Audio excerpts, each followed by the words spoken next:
We remain steadfast in our commitment in delivering local news that matters. Stories that inspire. Enriching the lives of Filipinos in the Philippines and across the globe.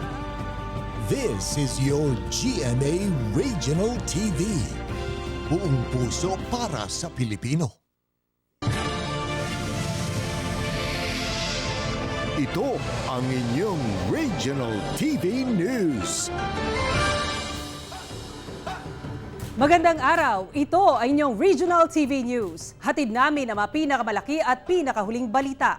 Mula sa Mindanao, ako po si Sara Hilomen Velasco. Mula rito sa Visayas, ako po si Cecil Kibod Castro. At mula naman dito sa Luzon, ako po si Chris Zuniga. Pamilya ng ika-4 na OFW na nasawi sa gyera sa pagitan ng bansang Israel at grupong Hamas, panawagan na maiuwi ang bangkay ng kanilang kaanak. May detalye si Zen Kilantang ng GMA Regional TV 1 Western Visayas. Hindi ko gitmabaton. Siyempre, himaw kami kalakauna. Himaw gid kami kalakauna sa Hong Kong pa ako himaw gid kami. Labis ang pagdadalamhati ng pamilya prodigo ng Maasin, Iloilo sa natanggap na balita na isa ang kanilang kaanak na si Grace Prodigo Cabrera sa mga Pinoy na nasawi sa nagpapatuloy na gyera sa pagitan ng bansang Israel at grupong Hamas. Kinumpirma ng pamilya na nakipag-ugnayan sa kanila ang Overseas Workers Welfare Administration o OWA at Philippine Embassy tungkol sa sinapit ng kanilang kaanak na OFW matapos itong tangayin ng grupong Hamas. Na-identify umano ang bangkay ng nasabing OFW sa pamamagitan ng kanyang fingerprints. Matatandaan na October 7 ng pasukin ng Hamas ang bahay na pinagtatrabahuhan ni Grace sa Kibbutz Be'eri. Tinangay si Grace kabilang na ang 3 pang kaanak ng kanyang employer. Hindi pa raw alam ng pamilya kung ano ang sanhi ng pagkamatay ni Grace at kung paano ito natagpuan. Kaya ang ina ni Grace halos naubos na raw ang luha sa halos 2 linggo rin na paghihintay ng impormasyon sa kalagayan ng kanyang anak. Siyempre, kalain man niya batagan niya amuro gida na confirm. Pay nagapasalamat lang gani ako ti amuran niya na nagmatch nga nga fingerprint. Kay gusto ko nga kung gusto ko madali lang pag himos bala ka na kag ipauli undon haw. Matulungin at mapagmahal sa pamilya, ganyan kung ilarawan si Grace ng kanyang mga kaanak. Family-oriented si Grace katama. Dul na kontinturan ta na nga kag-happy nga makita nga na mga bugto nga daw ukit. Tubong Barangay Burak sa bayan ng Maasin, Iloilo si Grace pero sa Pampanga na ito nanirahan kasama ang kanyang asawa. Masakit mang tanggapin ang kanyang mapait na pagkawala, isa lang daw ang hiling ng pamilya.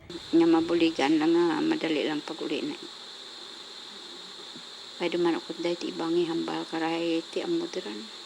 Mula sa GMA Regional TV 1 Western Visayas, Zen Kilantang, nagbabalita para sa GMA Integrated News. Mga labi ng OFW na pinaslang sa Saudi Arabia kasalukuyang nakaburol sa Dagupan City. Pamilya ni Marjoret Garcia lubos ang pasasalamat sa mga naghatid ng suporta at tulong sa kanila. Narito ang report ni Jasmine Gabriel Galban ng GMA Regional TV 1 North Central Luzon. Mula sa bayan ng San Jacinto, dinala na sa Dagupan City ang mga labi ni Marjoret Garcia upang paglamayan. Si Marjoret ang Pinay domestic helper na pinatay ng kapwa niya domestic helper sa Saudi Arabia. Pagkakataon daw ito para mabisita sa huling pagkakataon ng mga kaanak at mga kaibigan ni Marjoret sa Dagupan. Gusto ko talagang dito siya para yung mga kamag-anak namin mapupuntahan siya kasi pag doon sa San Jacinto malayo. Kaya nagpapasalamat naman ako sa manugang ko pumayag din. At saka ngayon, medyo gumaan-gaan na rin pakiramdam ko nung nandito na siya. Lubos ang pasasalamat ng pamilya ni Marjoret sa mga taong patuloy na naghahatid ng suporta at tulong sa pamilya. Mula sa national government na magbibigay ng scholarship grant sa naiwang 2 anak ni Marjoret, edad 6 hanggang sa financial assistance mula sa OWA, DMW, provincial government, LGUs at iba pang ehensya. Kaya ang ko lang, Huwag pabayaan yung dalawang bata. Yun ang ano ko lang. Sa Martes, October 24, ililibing ang mga labi ni Marjoret. Sa ngayon, ang tanging hiling ng ina ni Marjoret ay mabigyan ng maayos na buhay ang kanyang mga apo. Mula sa GMA Regional TV 1 North Central Luzon, Jasmine Gabriel Galban, nagbabalita para sa GMA Integrated News. Isang animal shelter sa Davao City ipinasasara ng Davao City Health Office dahil umano sa reklamo ng ilang kapitbahay dahil sa masangsang na amoy mula rito. Umaapila naman ang may-ari ng shelter ng konsiderasyon sa lokal na pamahalaan. Narito ang report ni Kent Abrigana ng GMA Regional TV 1 Mindanao.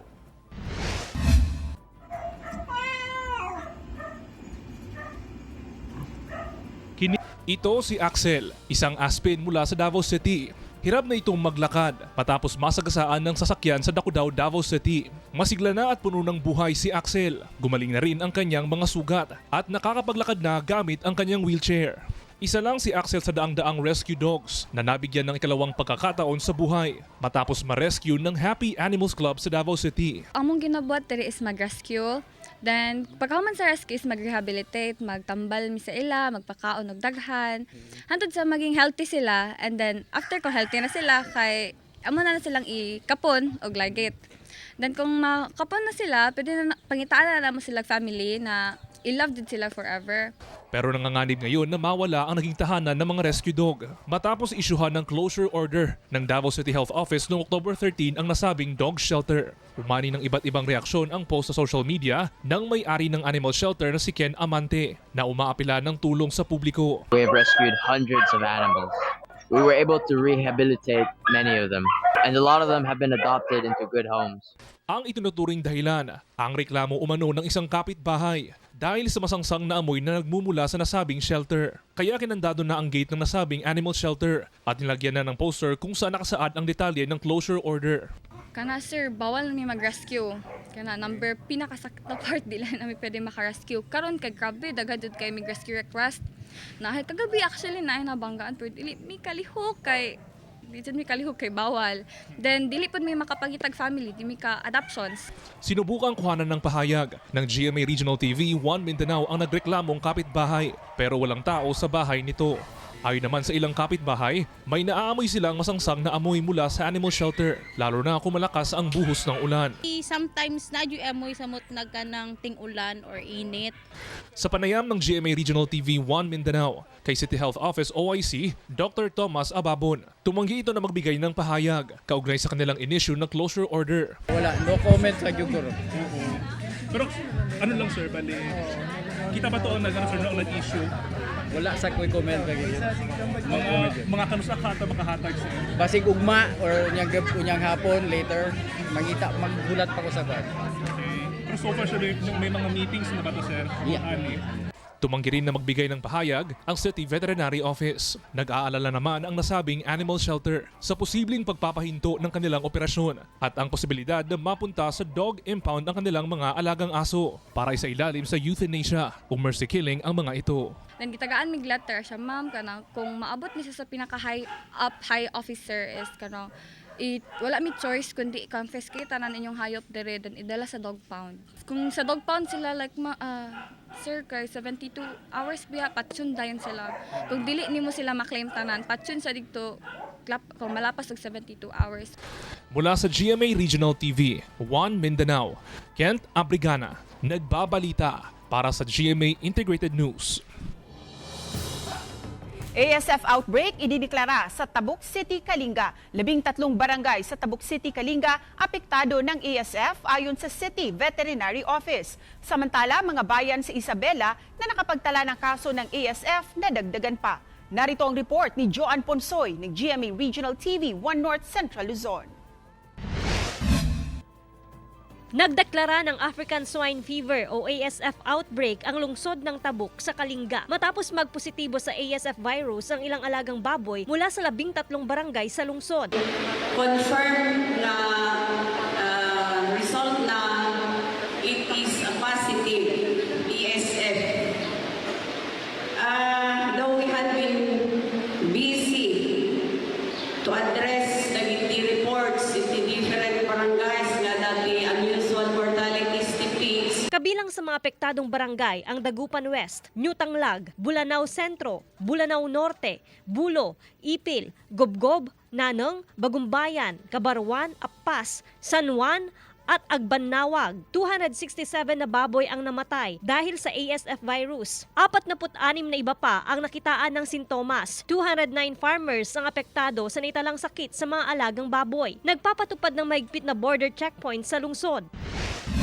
Samantala, nadagdagan ang mga bayan na nakapagtala ng kaso ng ASF sa Isabela. 13 bayan na ang binabantayan dahil sa ASF. Pero ayon sa lokal na pamahalaan, bumagal ang epekto ng ASF sa probinsya dahil sa mahigpit nilang pagbabantay. Mas bumaba rin daw ang mortality rate sa mga baboy. Mula sa GMA Regional TV 1 North Central Luzon, Joan Punsoy, nagbabalita para sa GMA Integrated News.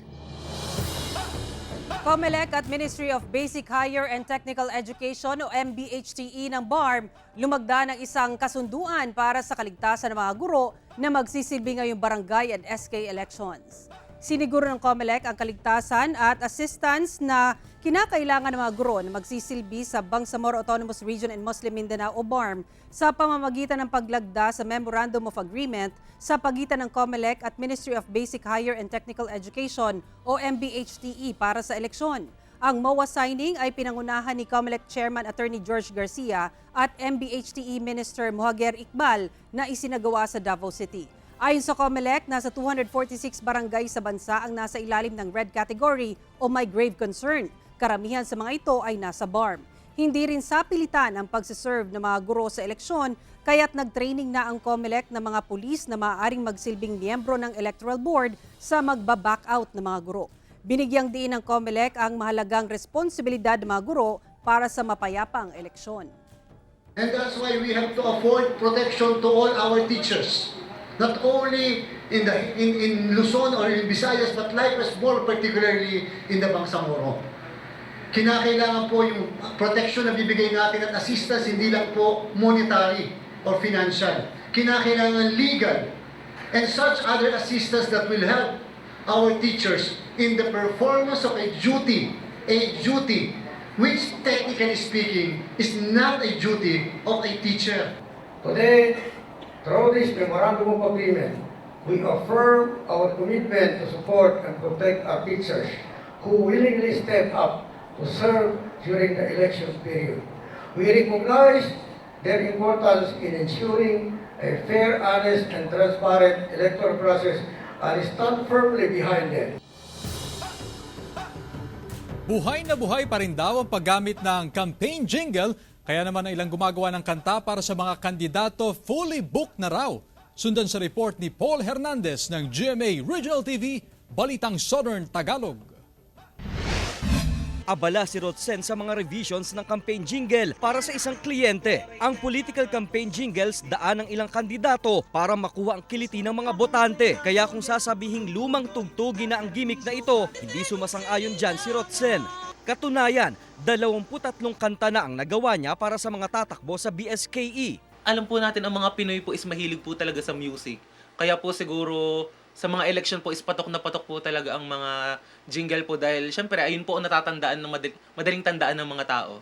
Mabenta pa rin daw ang mga cover songs o yung mga existing na sikat na kanta. Papalitan lang ng lyrics na tutugma sa personalidad at plataforma ng tatakbo, may instant jingle na. 2,000 ang singil niya sa isang arrangement. Mas malaki raw ang rate kung original composition ang gagawing jingle. Ayon sa isang political science professor, maituturing na traditional strategy ang paggamit ng kanta sa isang kampanya sa panahon ng talamak ang paggamit ng social media. Hindi garantiya na pag maganda ang campaign jingle mo, sigurado ang panalo. Hanggat ang iyong campaign jingle magre-resonate dun sa mga botante at maipapaalala ang kandidato ayon sa kantang iyon, mas malaki ang chances na of course ikaw ay manalo. Panahon pa raw ni Nooy President Ramon Magsaysay unang naipakilala sa mga Pilipinong botante ang paggamit ng campaign jingle. Popularity voting pa rin daw ang umiiral sa halalan sa bansa ayon kay Maghirang. Pero ano pa man daw ang maging estilo sa pangangampanya ng isang kandidato, mahalagang suriin din dapat ang kakayanan ng mga ito sa pamumuno sa nasasakupang lugar. Mula sa GMA Regional TV, Balitang Southern Tagalog, Paul Hernandez nagbabalita para sa GMA Integrated News. Ito Ito ang inyong Regional TV News.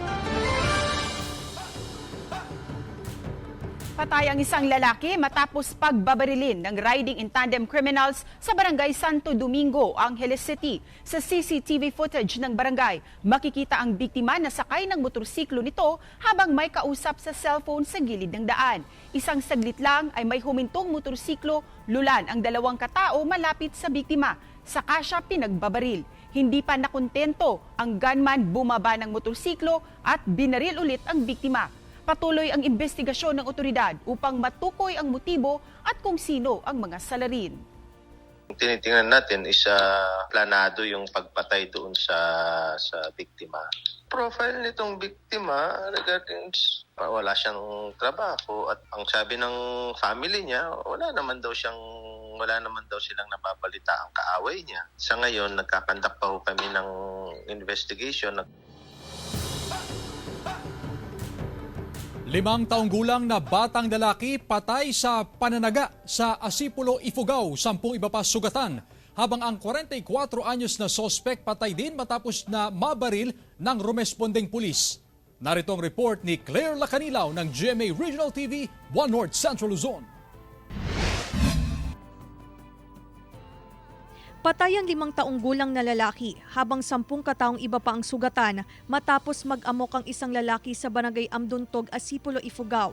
Ayon sa pulisya, nagsimulang mag-amok ang sospek sa isang sitio kung saan 3 katao ang kanyang tinaga. Lumipat ng kabilang sitio ang sospek at muli na namang nanaga ng aabot sa 3 katao. Nagtungo pa sa barangay hall ang sospek at doon muling nanaga ng 4 na katao, kabilang ang chairman. Karamihan sa pagpart ng ulo sa may neck, and then yung iba ulo, saka yung merong banda sa breast, yun yung nawala na panbata. Responde kagad yung mga tropa, tapos nung nag-responde sila, papunta na sa Central, Asipulo Central School yung suspect. Meron siyang nasalubong na isang bata ulit, tinaga din niya. Tumating na yung tropa, tatagin sana yung isang babae na makikita na nasyak din yung babae, hindi makatakbo. Pinigawan siya, tapos tuloy pa rin, tatagin talaga. So, pinaputukan ng tropa na isa, tapos tuloy pa rin yung kanya na tatagin. So, another shot. Dinala pa sa ospital ang sugatang sospek, ngunit kalaunay binawian ng buhay. Ayon sa pulisya, 2 beses nang nakulong ang sospek sa kasong murder at frustrated murder.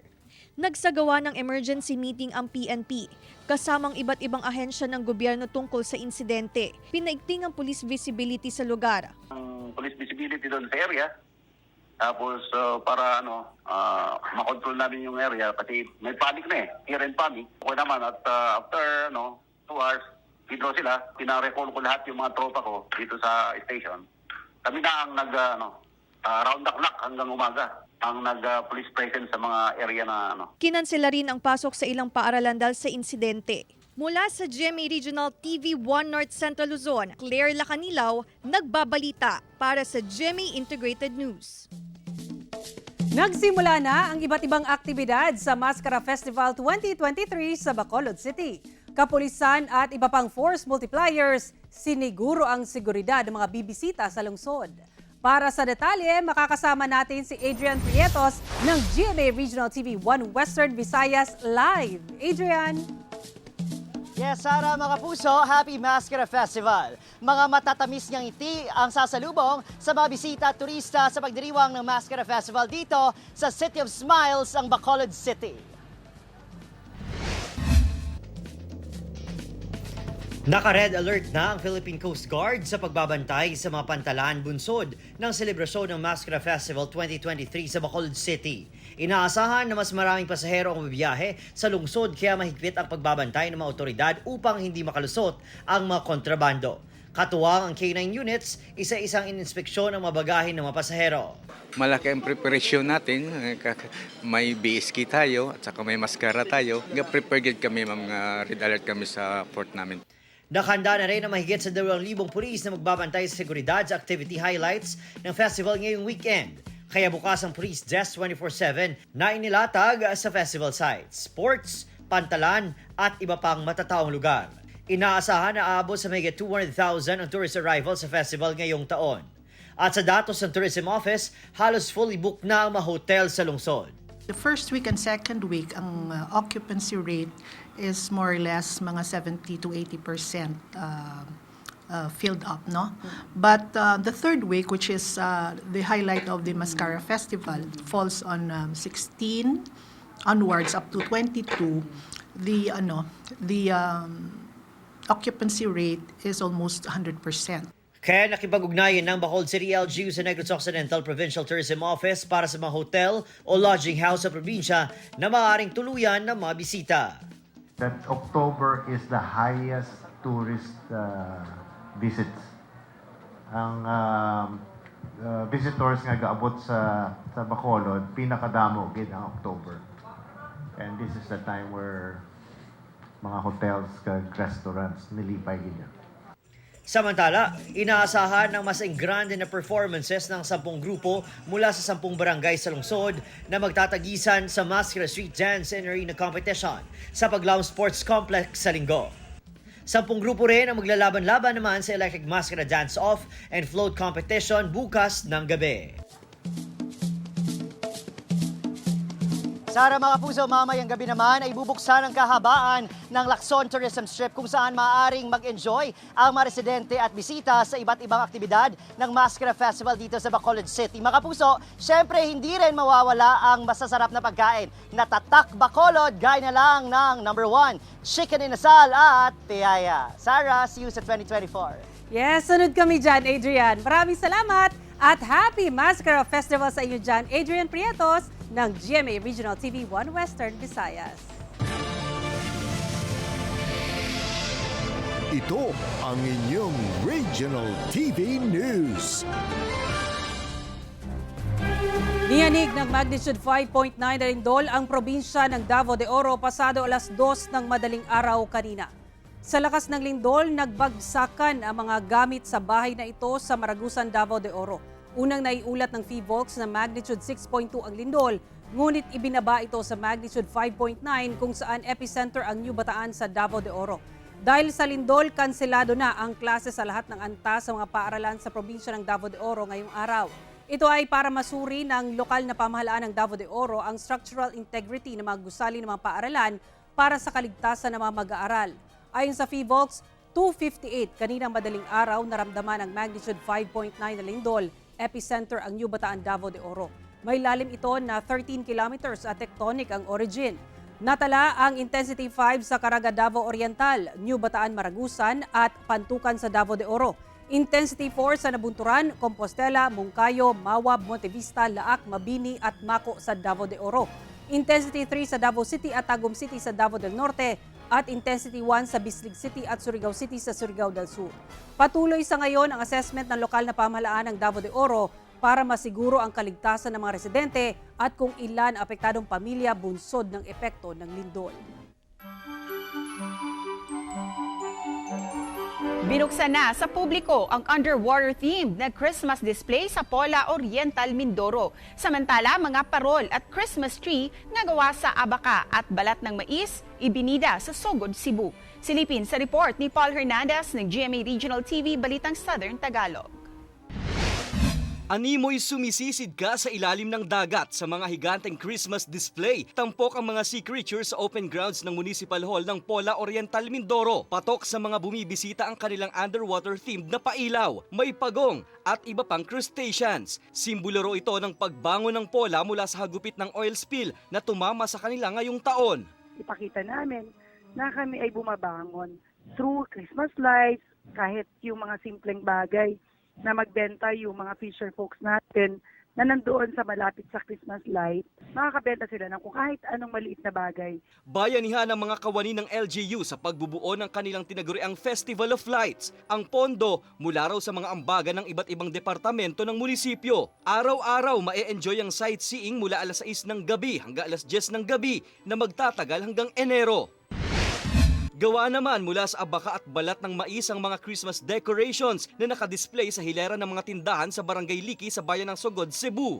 Nasa 100 hanggang 400 piso ang mga parol na gawa sa balat ng mais, depende sa laki nito. Maaari na ring makabili ng Christmas tree na gawa sa abaka sa halagang 1,300 pesos. Ito na raw ang pinagkakakitaan ng mga residente sa lugar tuwing Pasko at pagkatapos naman ito ay balik sila sa paggawa ng iba't ibang kagamitang pambahay gaya ng mga basket at lampshade. Mula sa GMA Regional TV, Balitang Southern Tagalog, Paul Hernandez nagbabalita para sa GMA Integrated News.